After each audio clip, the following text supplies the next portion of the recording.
I've spent a lifetime in the markets, and if there's one truth that's beaten into me over the years, it's this. The market doesn't care who you are, what you think, or how badly you want to be right. It punishes hesitation, it punishes ego, and it punishes the man who trades on hope. You want to survive this game? Then you need something stronger than excitement or intuition. You need discipline you can depend on when the tape gets loud. I survived by asking myself 3 questions before every trade, 3 simple checks that saved me from myself more times than I can count. Let me walk you through them. The first question: is the trend unmistakably clear? Don't overthink it. Don't try to outsmart the tape. The market leaves footprints every day.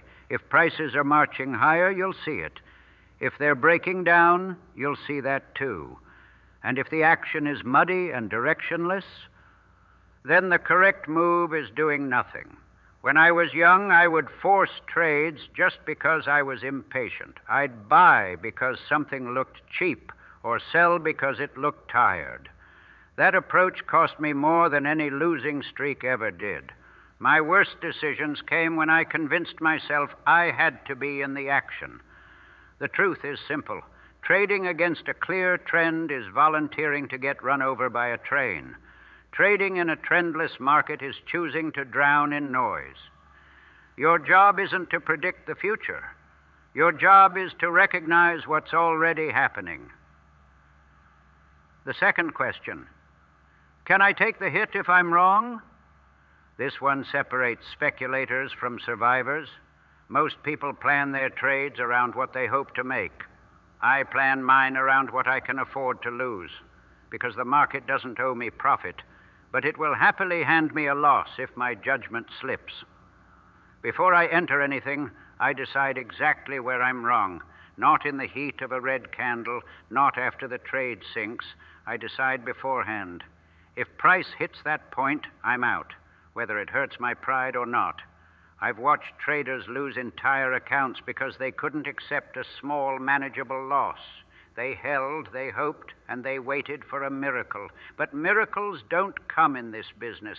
The market doesn't negotiate. If you can't accept the potential loss, you're not taking a trade. You're placing a bet you can't afford.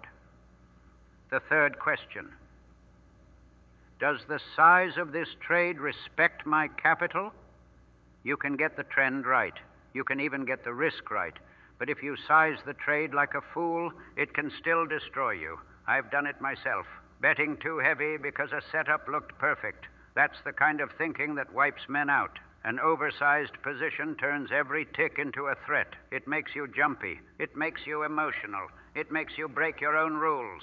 But when your size is appropriate, you can sit still. You can let the trade breathe. You can let the market prove you right or wrong without losing your nerve in the process.